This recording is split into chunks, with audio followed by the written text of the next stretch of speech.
नमस्ते and welcome back. सब अपने अपने तरीके से अपने घर के हिसाब से उसे मैनेज करने की और साफ़ सुथरा ऑर्गेनाइज रखने की कोशिश करते हैं। घर को साफ़ रखना एक दिन का काम नहीं होता है, ये एक हैबिट होती है जो हमें डेली करते करते हो जाती है, एक रूटीन सा बन जाता है। आज ऐसे हैक्स के बारे में बात करेंगे जो किचन, बाथरूम और पूरे घर के लिए यूज़फुल हो। चाहे बात हो यूटेंसिल्स की, उन्हें सही तरीके से रखने की, क्लीनिंग सप्लाइज़ की या फिर सूटकेस एंड फ्लोर मैट्स की, ये सारी चीज़ें बहुत ज़रूरी होती हैं। इन सब चीज़ों को मैं अलग तरीके से स्टोर करके रखती हूँ और आपके साथ आज मैं वो सारी चीज़ें शेयर कर रही हूँ। ये आपके काफ़ी काम में आएंगी और आपकी चीज़ें ना काफ़ी अच्छे से आप स्टोर करके रख पाएंगे, अगर आपका घर छोटा है तो भी। तो चलिए स्टार्ट करते हैं। किचन में सबसे ज़्यादा यूज़ होने वाले हमारे यूटेंसिल्स, उनकी केयर एंड स्टोरेज के बारे में कुछ हैक शेयर करूँगी। हम सब अपना काम करते हैं और एक कॉमन मिस्टेक करते हैं, जो कि हम अपने जो यूटेंसिल्स वॉश करते हैं, डिशेस वॉश करने के बाद उन्हें ऐसे ही गीले गीले हम अपने कैबिनेट्स में या फिर ट्रॉलीज़ में रख देते हैं। यूटेंसिल्स को वॉश करने के बाद आप कुछ देर के लिए 10-15 मिनट के लिए उन्हें ऐसे ही कम्प्लीटली ड्राई होने के लिए रहने दीजिए। ये पूरी तरह से अगर ड्राई नहीं भी हुए तो भी इनका काफ़ी सारा पानी, जो एक्स्ट्रा पानी रहता है, वो निकल जाएगा। कुछ ब्रशेस सेपरेट रखिए ग्लासेस वॉश करने के लिए, क्योंकि ग्लासेस में स्मेल बहुत जल्दी आती है और जब हम पानी पीते हैं तो ये स्मेल हमें फ़ील होती है। तो मैं मोस्टली हाथ से ही इन्हें वॉश करती हूँ या फिर मैं डिश वॉशर में इन्हें लगाती हूँ।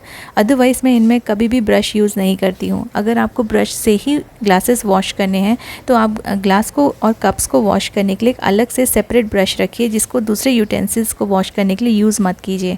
इससे आपके glasses and coffee cups and T cups में बिल्कुल भी स्मेल नहीं आएगी। किसी भी तरह के बर्तन आप वॉश करते हैं तो आप ऐसे मैट से यूज़ कीजिए या फिर आप टोकनी यूज़ कीजिए या टब यूज़ कीजिए, लेकिन वॉश करने के बाद इन बर्तनों को थोड़ी देर के लिए ऐसे ही उल्टे करके रहने दीजिए। इनका पूरा एक्स्ट्रा वाटर निकल जाएगा। उसके बाद आप एक अच्छा सा टॉवल, जैसे कि माइक्रो फाइबर का जो टॉवल्स आते हैं, ये काफ़ी अच्छे होते हैं, पानी जल्दी सोख लेते हैं, उनको यूज़ कीजिए इन्हें वाइप करने के लिए। और कैबिनेट्स में और ट्रॉलीज़ में रखने के पहले आप अच्छे से इन्हें ड्राई करके किसी भी अच्छे टॉवल से वाइप करके ही इसको रखिए।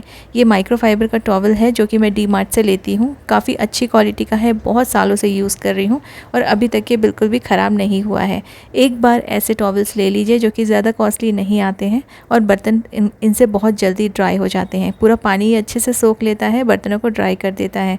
उसके बाद आप जहाँ भी अपने बर्तन रखते हैं, कैबिनेट्स में, रैक्स में या फिर ट्रॉलीज़ में, आप इन्हें रख सकते हैं। इससे आपकी जो ट्रॉलीज़ हैं वो ख़राब नहीं होंगी।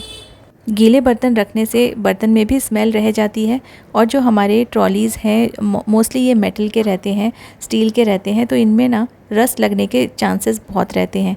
या फिर अगर आपने कोई मैट बिछा के रखा है तो मैट भी जल्दी से गीला होगा, ख़राब होगा और अंदर ही अंदर रह के इसमें स्मेल आती जाएगी। इससे किसी भी तरह के बर्तन ड्राई करने के बाद ही अंदर स्टोर करने चाहिए।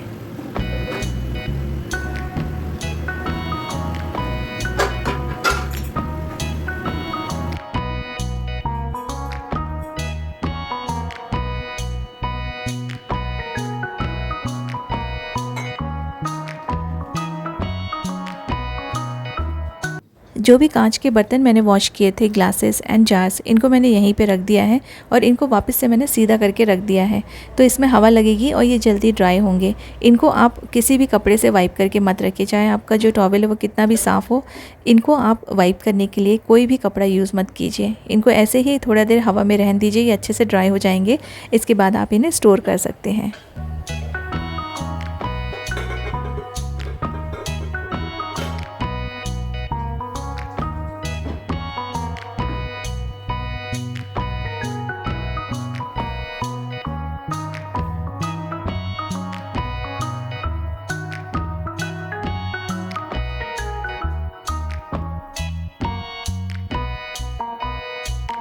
बॉटल्स को भी वॉश करने के बाद मैं इन्हें एक ट्रे में रख देती हूँ और इन्हें ओपन ही रखती हूँ। इनकी जो लिड है उनको भी साइड में ऐसे आप थोड़ा सा अलग करके रख सकते हैं, जिससे कि ये भी जल्दी से ड्राई हो जाएं। तो ये सारी चीज़ें आप सेपरेटली एक कॉर्नर में रख दीजिए। थोड़ी देर लगेगा इसमें, आधा घंटा या 40 मिनट में ये ड्राई हो जाएंगे। उसके बाद आप इन्हें बंद करके अंदर रख सकते हैं। अगर आप डिश वॉशर यूज़ करते हैं तो डिश वॉशर को जब इसका हो जाता है वॉशिंग कंप्लीट, तब 5-10 मिनट के लिए आप इसे ऐसे ओपन करके रख दीजिए। जितना भी जो गर्म स्टीम है वो निकल जाएगी और बर्तनों का जो एक्स्ट्रा पानी जो इनमें है वो भी निकल जाएगा और ड्राई हो जाएगा। उसके बाद आप इसे बंद कर सकते हैं, क्योंकि अंदर ही अंदर जब ये गर्म रहेगा तो स्टीम की वजह से ये बर्तन गीले हो जाते हैं। थोड़ी देर के लिए 5-10 मिनट के लिए ओपन करके रख देंगे तो स्टीम निकल जाएगी और बर्तन फिर ड्राई हो जाएंगे।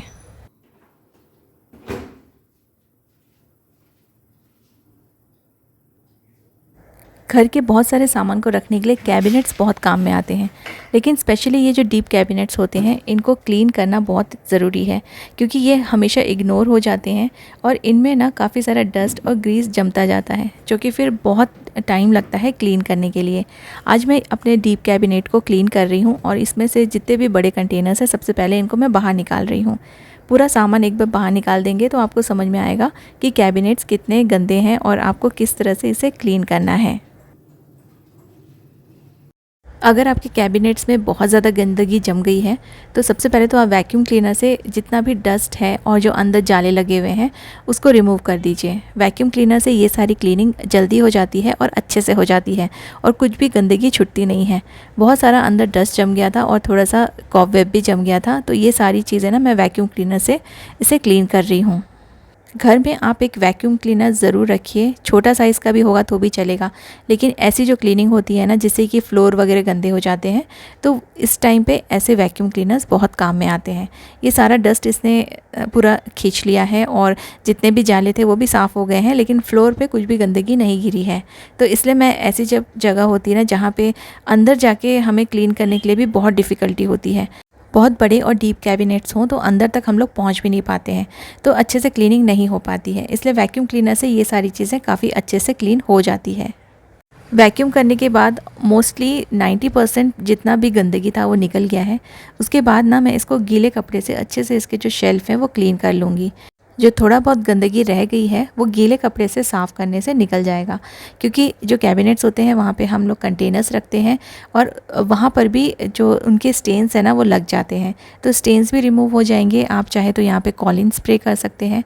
कॉलिन में भी थोड़ा सोप रहता है तो उससे भी अच्छे से क्लीनिंग हो जाती है।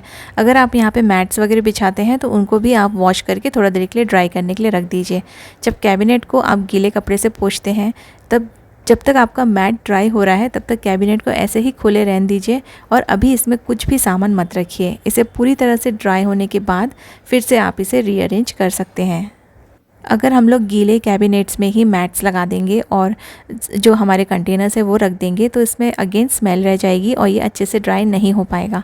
फिर आप कंटेनर्स रखेंगे तो वापस से इनमें स्टेन्स लग सकते हैं। इसलिए इसको थोड़ी देर के लिए ओपन रखिए, इसे अच्छे से ड्राई होने दीजिए। यहाँ पे मैं मोस्टली मैट्स नहीं बिछाती हूँ, क्योंकि यहाँ पे बड़े कंटेनर्स रखती हूँ और अंदर से जब कंटेनर्स निकालती हूँ तो मैट्स हिल जाते हैं, इसलिए यहाँ पर मैंने मैट्स लगाना बंद कर दिया है। क्लीनिंग करते समय आप कंटेनर्स भी चेक कर लीजिए। अगर कोई सामान बहुत दिनों से पड़ा हुआ है, पुराना पड़ा हुआ है, कीड़े वगैरह लग गए हैं, वो भी आप चेक करके वापस से इसे रीअरेंज करके रख सकते हैं।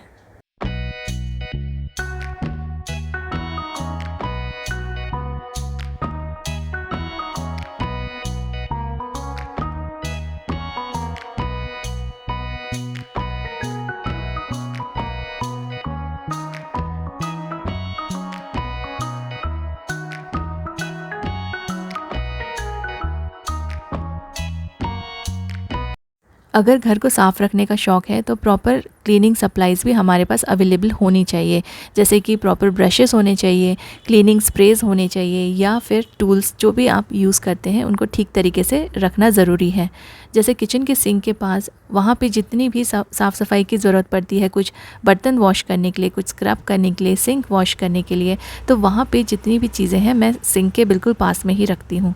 तो यहाँ पे आप कोई भी एक पुराना कप यूज़ कर सकते हैं, कोई होल्डर यूज़ कर सकते हैं।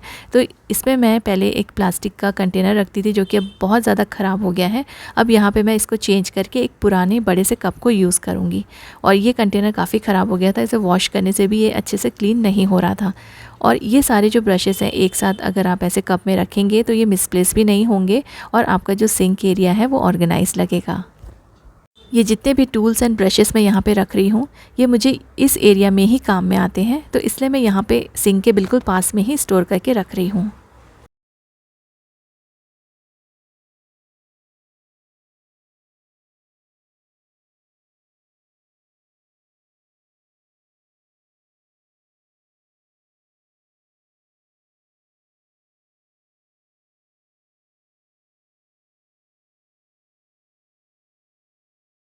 डिश वॉशर से रिलेटेड जितने भी लिक्विड्स यूज़ करती हूँ या फिर किचन में फ्लोर के लिए कुछ भी क्लीनिंग के लिए मैं यूज़ करती हूँ, गार्बेज बैग्स वगैरह यूज़ करती हूँ, उसके लिए मैंने एक ये नैरो छोटा सा रैक रखा हुआ है साइड में, जो कि थोड़ी स्पेस खाली थी, तो इसलिए मैंने यहाँ पे रैक को रख दिया है और ये सारी चीज़ें इसके ऊपर आराम से आ जाती हैं। मेरे घर में 3 अलग अलग वॉशरूम्स हैं, तो जितने भी वॉशरूम्स हैं उनके एरिया के हिसाब से मैं क्लीनिंग सप्लाईज स्टोर करके रखती हूँ। जैसे ऊपर के रूम में मैंने दोनों बाथरूम में अलग अलग वाइपर्स एंड ब्रशेस रखे हुए हैं, तो मुझे एक बाथरूम को वॉश करने के लिए दूसरे बाथरूम से ये सब ब्रश और वाइपर्स वगैरह लाने की ज़रूरत नहीं पड़ती है। फ्लोर को साफ़ करने के लिए अलग वाइपर्स एंड ब्रशेस हैं, वॉश बेसिन को क्लीन करने के लिए अलग से ब्रश रखती हूँ और तीनों बाथरूम के लिए अलग अलग ये मैंने ब्रश स्टोर किए हुए हैं, बिल्कुल उसी बाथरूम में जहाँ पे ज़रूरत पड़ती है। तो ऐसे में ना हमारे मूवमेंट्स भी कम होते हैं और टाइम भी वेस्ट नहीं होता है और इससे हाइजीन भी मेंटेन रहता है। तो यहाँ पे वॉश बेसिन के लिए जैसे मैंने छोटा सा ब्रश रखा हुआ है, वैसे मैंने दूसरे बाकी दोनों बाथरूम्स में भी ऐसे ही ब्रशेस रखे हुए हैं। वॉश बेसिन अगर बहुत छोटा है तो आप वॉश बेसिन के ऊपर सोप डिस्पेंसर्स मत रखिए, क्योंकि इससे फिर वो बार बार गिरेगा और फिर आपका जो साफ़ सफाई का काम है वो भी बढ़ेगा और जो डिस्पेंसर है वो भी गंदा होगा। मैंने यहाँ पे ऐसा वॉल हैंगिंग एक लगा के रखा हुआ है, ये एडिसिव हुक से ही लगा के रखा है और ये काफ़ी सालों से लगा है तो अच्छे से चल रहा है। और मैं यहाँ पे जो सोप डिस्पेंसर है उससे साइड में ही रखती हूँ, तो ये वॉश बेसिन के पास भी रहता है और उसके ऊपर भी रखने की ज़रूरत नहीं होती है। तो हर बाथरूम में मैंने ये डिफरेंट लगा के रखा है। ये दूसरा बाथरूम है और यहाँ पर भी मैंने सेम ऐसे ही सोप डिस्पेंसर का होल्डर रखा हुआ है। ये थर्ड बाथरूम है और यहाँ पर भी जितने भी ब्रशेस हैं, चाहे वो वॉश बेसिन साफ़ करने के लिए हों, हार्पिक वगैरह जो भी लिक्विड मैं यूज़ करती हूँ, वो सब मैंने सेपरेटली अलग अलग बाथरूम में स्टोर करके रखे हैं। तो यहाँ की यहाँ ले लो और यहाँ पे ही अपना क्लीनिंग कर लो, इससे काफ़ी आसानी हो जाती है, टाइम भी वेस्ट नहीं होता है। कमोड वगैरह साफ़ करने के लिए भी मैंने तीनों बाथरूम में अलग अलग सेपरेट ब्रशेस रखे हुए हैं, जिससे कि हमें एक ब्रश ले जाके दूसरे टॉयलेट में यूज़ करने की ज़रूरत नहीं पड़ती है। तो हर बाथरूम में अलग अलग मैंने इनको हैंग करके रखा हुआ है। आप ऐसे छोटे छोटे हुक्स लगा सकते हैं वॉश बेसिन के नीचे या फिर कमोड के बाजू में, और अपने जो ब्रशेस हैं उनको हैंग करके रख सकते हैं, तो कहीं भी ये टच नहीं होंगे, हाइजीन भी मेंटेन रहेगा, बाथरूम भी ऑर्गेनाइज रहेगा अगर आप ऐसे छोटे छोटे ऑर्गेनाइजर्स यूज़ करेंगे। और ये वॉल पे लगा के रख सकते हैं, जिससे कि आप नीचे का जो फ्लोर का एरिया है वहाँ पे कोई भी डिस्टर्बेंस नहीं होगा और ये अब इसमें पानी भी नहीं लगेगा। तो इस तरह से मैंने इन्हें स्टोर करके रखा हुआ है। वॉशिंग मशीन के एरिया में कपड़ों के बास्केट के साथ साथ जितने भी क्लीनिंग सप्लाईज़ हैं उनके लिए भी मैंने ऐसे छोटे नैरो जो रैक्स आते हैं वो यूज़ किए हैं, और जितने भी डिटर्जेंट और जो भी मैं यूज़ करती हूँ वॉशिंग के टाइम पे वो मैंने वहाँ पे ही स्टोर किया है। जब भी आप अपने घर में फ्लोर मैट्स यूज़ करते हैं, डोर मैट्स यूज़ करते हैं, तो छोटे वाले डोर मैट्स यूज़ कीजिए, क्योंकि इन्हें ना मेंटेन करना, वॉश करना काफ़ी ईजी हो जाता है। बड़े मैट्स यूज़ करने से उन्हें वॉश करने में काफ़ी तकलीफ़ भी होती है। हमेशा कुछ एक्स्ट्रा फ्लोर मैट ज़रूर स्टोर करके रखिए, तो आप प्रॉपर से इन्हें रोटेट कर सकते हैं, क्योंकि कभी कभी ऐसा होता है कि बहुत सारे मैट्स हमने एक साथ पूरे घर के निकाल लिए वॉश करने के लिए और फिर लगाने के लिए कुछ रहता नहीं है, तो एक्स्ट्रा फ्लोर मैट ज़रूर रखिए। एक्स्ट्रा फ्लोर मैट्स को मैंने एक बास्केट में स्टोर करके रखा है सेपरेटली। हमारे जो हैंड बैग्स एंड सूटकेसेस होते हैं उनको भी ठीक से स्टोर कीजिए, अदरवाइज़ वो भी धूल में रह के ख़राब हो जाएंगे, क्योंकि हर समय हम लोग ट्रैवलिंग नहीं करते हैं, ओकेजनली ही ट्रैवलिंग करते हैं। तो जब भी आपको इनकी ज़रूरत पड़ेगी तब ये साफ़ सुथरे आपको मिलेंगे। तो मैं सबसे बड़े सूटकेस में छोटे सूटकेस और हैंड बैग्स डाल के रख देती हूँ, तो एक ही जगह पर ये अच्छे से रहते हैं और जो अंदर है उनमें तो बिल्कुल भी डस्ट नहीं लगेगा। तो इस तरह से ये एक ही साथ एक जगह पे आ जाएंगे और बहुत सारा स्पेस भी नहीं लगेगा इनको स्टोर करने के लिए।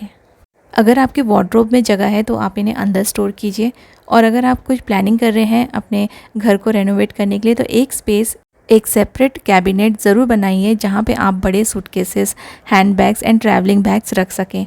इससे आपका जो घर है ना वो अनटाइडी नहीं लगेगा, क्योंकि ये सब सूटकेस को स्टोर करके रखना काफ़ी डिफ़िकल्ट होता है। तो मैंने सारे जितने भी मेरे पास हैंड बैग्स थे और एक छोटा सूटकेस था, इस बड़े सूटकेस के अंदर डाल दिया है और इसको मैं एक पुराने बेडशीट से अच्छे से कवर करके रख दूँगी। तो इसके ऊपर भी डस्ट नहीं जमेगा, जो भी डस्ट आएगा वो बेडशीट के ऊपर रहेगा और बीच बीच में हम लोग इसको साफ़ करते रहेंगे तो ये भी साफ़ रहेगा, मेंटेन रहेगा।